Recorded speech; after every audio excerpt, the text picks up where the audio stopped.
Hi everyone, welcome back to these videos and thanks again for dropping in to say hello. For those of you who normally watch these videos, you'll know that I typically do a kind of 5 frequently asked questions and I touch on all of them and I explain my thoughts behind each of them. And the way I get these questions is people sign up for my newsletter, I'll include the link in the video description, and then they just email me a question.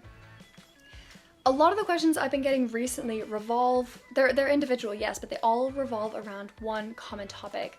So for this video, I wanted to diverge from my normal way of doing things and talk about one specific question, which I think is going to help a lot of people. And it is, what makes a good story on Medium? Now, I want to know that it's important to say that there are lots of different definitions of good. Some people might want to make a good story as something that really resonates with their readers, that's going to make their readers feel things, leave really thoughtful comments. Other people might be more interested in earning money with their stories or getting lots of views.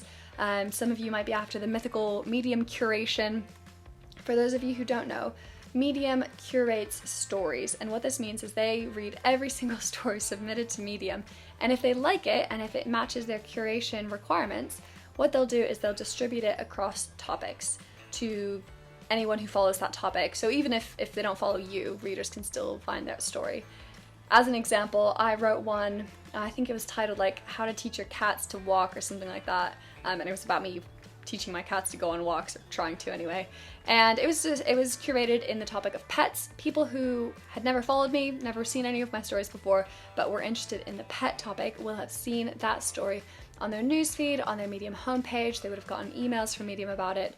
And so that's what Medium does with stories that they like. They distribute them a little further afield than just your followers, which is great. Obviously, this has a big impact on earning views and earning money.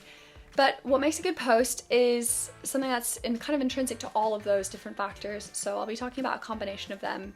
And they all tie in with one another as well. Being curated means you're more likely to get more views, which means you're more likely to get more money, and so on.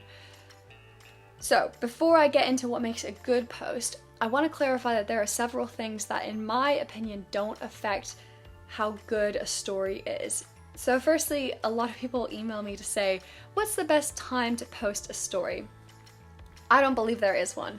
I genuinely think that whether you post it at midnight or you post it at 6 a.m. or 12 p.m. or whatever, the way Medium sends out emails and the way people go on Medium to read, no matter what time you post, you're gonna be getting similar results. You might get a faster start or a slower start, but I find that they always catch up. There's no bad time to post on Medium, even like weekdays to weekends. Time of posting doesn't make a difference to how well a story is received. So second thing that doesn't make a difference is the length of a story. I typically stick to 5 to 7 minutes of read time per story. That's just my personal habit, that tends to be the length of the stories that I need to tell. I've never purposefully shortened or lengthened a story, I don't think. I've seen stories be curated that are 2 minutes long. I've seen some that are like over an hour long be curated and be really well received. I don't think that the length of posting has anything to do with the success of a story on Medium. And third, I don't think the topic makes a real difference either. So a lot of people say, what topic should I aim for a story to be really successful? First of all, there's no way to tell how many people follow any particular topic, at least not that I've seen. And secondly, I've found that even when I'm curated in topics like pets, for example, that I would think have a much smaller following than, say, humor, that doesn't matter. That doesn't really have an impact on curation or money I earn from those stories. That doesn't really have an effect, and especially this goes for people who think that writing in, so for example, cryptocurrency or digital marketing strategies, anything like that people think is kind of hacky and current, doesn't necessarily have an impact. Now, of course, there are good stories being told in those topics, but I don't think there's any one topic which is like a guaranteed moneymaker. Now let's get into what makes a good story. First of all, title and image. I cannot stress this enough. Title and image will make or break your story, even once it's been curated or not curated. I've had uncurated stories get many more views than curated ones and earn more money alongside it, and vice versa. And what a good title comes down to is avoiding clickbait, being descriptive and being emotive. So don't say things like, the shocking reason that you should brush your teeth. Number 3 will surprise you. That does not do well on Medium. Medium is not about trying to get eyeballs on stories, it's about making readers think and feel and engage, and those are the stories which Medium prefers and which Medium's readers prefer, more specifically. Secondly, description. So tell the people what they're about to read. So if it's a story about a hiking trip that made you find spirituality, write that in your title. If it's about teaching your cats to walk, write that in your title. You can be descriptive, still leave a little bit of mystery for the story, still give people a reason to click, but don't make it clickbait. And finally, emotion. The stronger words I find that you put in your title, the better the story will do. Things like anger, love, refusal, admiration, adore, things that are going to make people feel strongly and react to those headlines. Those are the ones that get people to click, read, and ultimately clap and comment as well. So and I think that the title has a lot more to do with the success of a story than even curation necessarily. The image, I find putting people in my images tends to do better than like objects or landscape scenery. That's just my personal experience. Other people might find differently, but I think people react to faces, human faces, more than they do anything else. So I try to find a human face expressing an emotion that my story has, and I find that those do pretty well. Secondly, read your story for flow and for structure. I cannot emphasize this enough. Personally, when I write, I just kind of go into a little zone and I'll write for half an hour, 45 minutes, and I'll come out, and my story tends to be a bit of a jumble because it's almost stream of consciousness style. Now, there's obviously a start and an end, but I find it really helps to read the whole story aloud. Make sure that it flows naturally, one paragraph leads into the next, people are going to be engaged from start to finish. Basically, you don't want to have to create work for your readers to try to understand your stories. You want to make it as easy as possible for them to read and keep reading and feel happy at the end, or feel any emotion that you want to evoke in them at the end. Third, passion.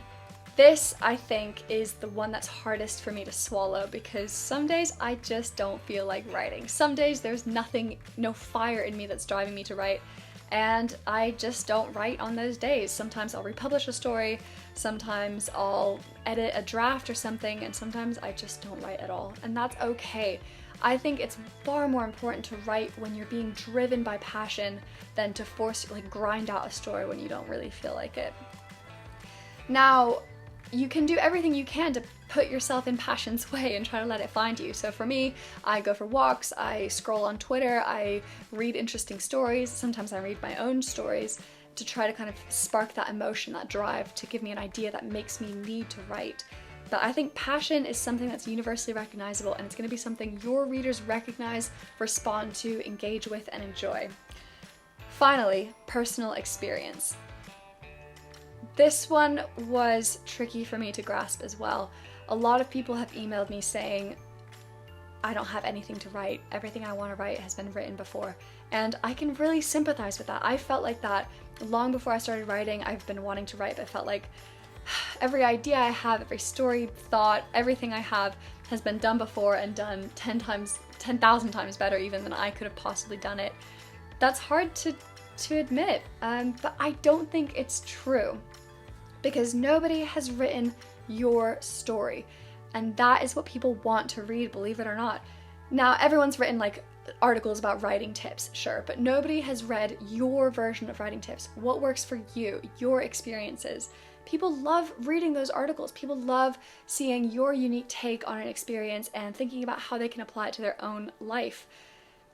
So it's just, if you look at the Medium homepage, you'll notice that every story, even though it looks like it's universal, even though it looks like a research paper in some cases, at every story there's a grain of personal experience which is driving and fueling that story. And that's what I think readers really love to read, is stories that are driven by personal experience. So to recap, what makes a good story? It is not time of posting, it is not the length of posting, and in my opinion, it's not the topic you're posting in. It has way more to do with title and headline and image, pull people in right away, Read it aloud for flow and for structure. Make sure that people can easily read from start to finish and are rewarded for that. Make sure you're driven by passion. Make sure your stories are written because you have a need and a drive to write, not because you feel like you should or you want to earn money, whatever. Be driven by passion. And fourth, try to put personal experience into every one of your stories. They will make them so much more valuable for your readers, and in my experience, they're more enjoyable to write as well. And that's what it's all about, isn't it? Write, earn money, but have fun doing it. So with all that said, go out there and write good stories.